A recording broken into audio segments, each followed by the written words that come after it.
कहो बाबा फिर से तू आ गईला और एक नया बवाल लेके हमरा के पता रहलो तू जरूर आईबा। और हम गाना ना गाइबो पे ऐसा तो हो ना सकेला।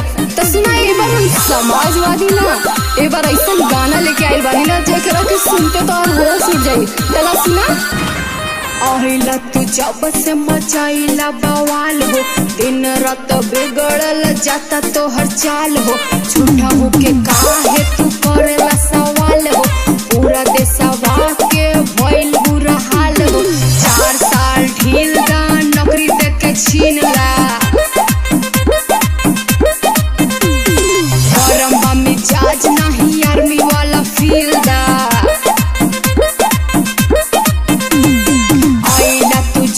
मचाइला बवाल हो, दिने दिन बिगड़ल जाता तो हर चाल हो। झूठा हो के काहे तू करेला सवाल हो, पूरा देशवा के भइल बुरा हाल हो।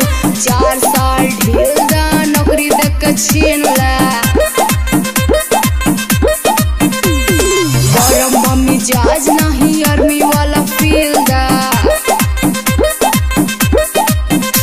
अरे मान जा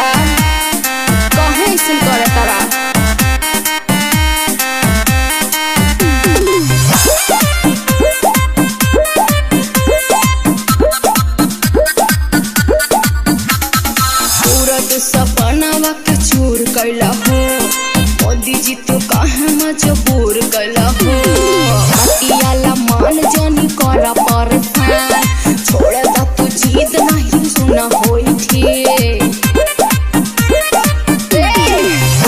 सपनावा के चूर कैला हो, मोदी जी तू काहे मजबूर कैला हो। बतियाला मान जानी करा परेशान, छोड़ दा तू जीत नहीं होई सुना ठीक। 4 साल ढेल दा नौकरी दक छीनला, गरम बा मिजाज जानी आर्मी वाला फील दा। आइला तू जब से मचाइला बवाल हो, दिन दिन बिगड़ल जाता तो हर चाल हो। झूठा हो के काहे तू करेला सवाल हो, पूरा देशवा के भइल बुरा हाल हो। 4 साल ढील दा नौकरी दक छीनला, गरम बा मिजाज जाने आर्मी वाला फील दा। आहो बाबा अपने कर के ही रही बाना। अरे छोड़ा जाए दा केहू के मेहनतवा पे पानी जन फेरा।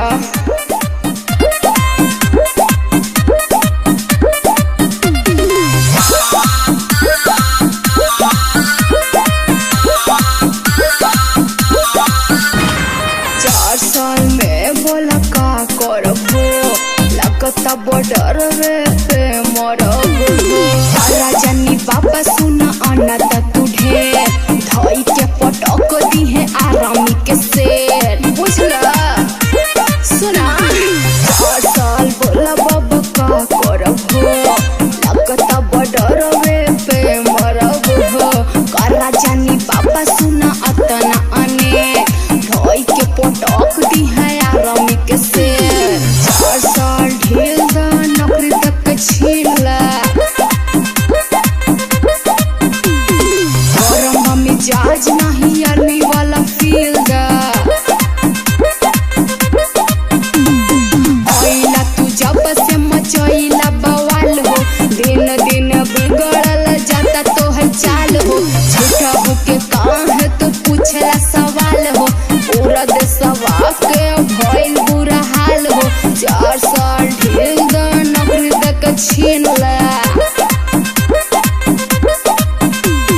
गरम मिजाज नहीं आर्मी वाला फील दा।